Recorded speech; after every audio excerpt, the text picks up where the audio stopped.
Welcome to Orange Weekly, presented by Krause Health. Alongside Mike Waters, I'm Brent. Coming up, Boeheim on Boeheim. What does the head coach think of his son's recent improved play?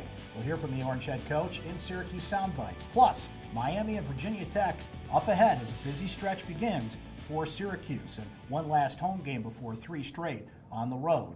But Mike, we take a step back to Pittsburgh, and the guy who stood out once again, Tyus Battle, 22 points in this game, 32 points in the game prior against Duke. That earned him his third ACC Player of the Week award. We know Tyus is a talented player. We knew he was going to have a big season, but what has gotten into him lately? Why has he earned yet another ACC Player of the Week award? I don't know if this is exactly the reason, but what I like about Tyus is earlier in the year, at first, he was a little confused on his role, especially with Frank Howard out.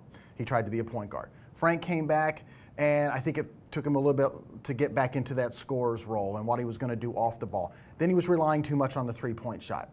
That's not his strength. His strength is going to the basket, being in attack mode, having that look in his eye. I was talking with Syracuse assistant Alan Griffin about that just the other day. And he used to refer to Tyus as a Mr. Second Half. Well, lately, Tyus has had that look at the beginning of the game. He's coming out and he's being aggressive, attacking the basket, and then comes the step-back jumpers. And then after that, maybe he knocks down a three-pointer or two. But when Tyus is in attack mode, the Orange Mamba, then he's good. He's a big Kobe Bryant fan, so I'm sure he appreciates. That's the Orange Mamba reference. He appreciates that reference right there. But that's just it. When he's confident, he's attacking the basket. He's not thinking. He's just playing and going after it, and that's why we've seen Tyus really step up in these last couple of games. So we knew that he would be having a good season. One player who's emerged in the last few games after getting benched was Pascal Chukwu. Now, there's still some liabilities in his game that have to improve, Mike, but he gets 18 rebounds against Duke. He bounces back against Pitt with 11 rebounds. So are we starting to see a player kind of coming to his own and a little consistency to follow when he got back into the starting lineup?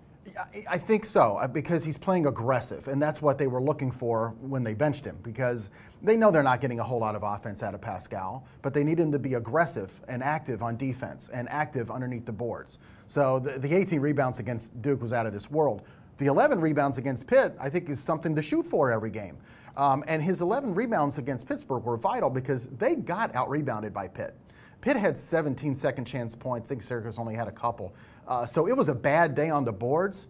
It would have been far worse if Pascal Chukwu wasn't playing the way he was playing and at least keeping it somewhat under control. My favorite comparison this year is Marek Dolezaj to Magic Johnson. And O'Shea Brissett uttered that in the locker room after the Pittsburgh game. But he's making some great passes out there, Mike, and it just shows the one thing you get with Marek Dolezaj is versatility. Every time you look at the box score, which you've got in front of you there, he fills up a little bit of everything. He had a terrific game against Pittsburgh. His all-around game is coming around. And our colleague, Donna DeToda, had a great article this week about how his shooting is improving as well. Yeah, his shooting improves, and what that does is it makes the other team play him more honestly on defense. So they brings the defender out. That opens up passing lanes for Marek, and he's got such an instinct for the game and such great court vision. Those backdoor passes, and he throws them to everybody.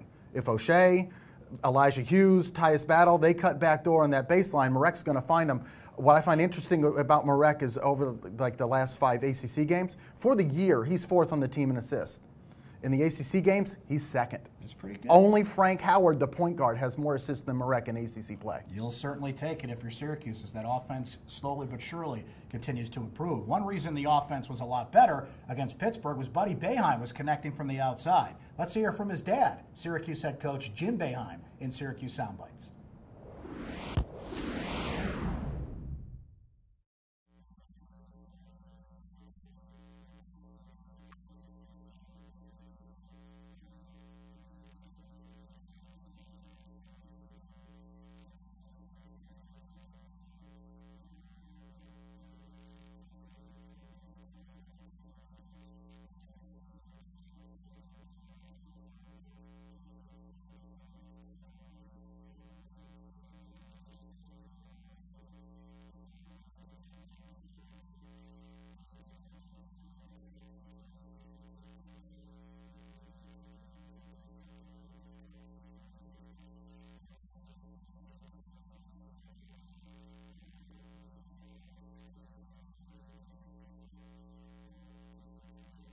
One last home game for the Orange against Miami on Thursday night. And then they start 3 straight on the road with Virginia Tech and Blacksburg on Saturday. So let's start with the Miami game coming up. This is a Hurricanes team that's 9-8. They're 1-4 in conference play, but Jim Boeheim be the first person to tell you, on any given night in the ACC, Miami has played a couple of teams close as of late. Yeah, they do. They've been sticking with teams. The problem is right now they only have 7 healthy scholarship players. So listen, Syracuse got by with that last year, but it's not that easy to do. And not all, maybe the zone helps Syracuse save a little bit of energy. I'm not sure about that, but still, it's new for Miami. And they've been fading a little bit down the stretch of games. Tied with North Carolina at halftime, and then faded in the last 3 to 5 minutes. So it's been really tough for them. But they still have some players that are good. They're going to put out a quality starting 5 and a couple guys that Syracuse should be really concerned about. Chris Likes, their little 5'7" point guard, leads the team in scoring, 18 points a game, and he's a little defensive menace. He's like a taller Muggsy Bogues. And DJ Vasiljevic, who Syracuse fans are going to remember him. He's a tremendous three-point shooter, making about 44% of his threes. Something to watch out there. He burned Syracuse in a recent game past couple of years. Mike, moving on to Virginia Tech, Buzz Williams has gotten this Hokies team into a top 10 ranking. They slipped a little bit recently, though, losing to Virginia, and then they got blown out by North Carolina in their last game. Yeah, they've had a couple really bad losses. Virginia and North Carolina both had their way with them. But the problem is this game is at Castle Coliseum in Blacksburg, and Virginia Tech is great there. They're a tremendous shooting team, especially from three-point range. I think they like their home rims. They're undefeated at home this year, and in fact, nobody's been within 10 points of them at the Castle. Syracuse has played really well on the road this year, though, particularly shooting the ball. So can they continue that in Blacksburg? That's going to be the question. And Buzz Williams, stay off the court. He can't do that. He can't. Not only that, how much clothing will he shed throughout the game due to sweat? Something to keep an eye on as Syracuse goes to Virginia Tech. Well, for Mike Waters, I'm Brent Dax. That's Orange Weekly, presented by Krause Health. We'll talk to you next time.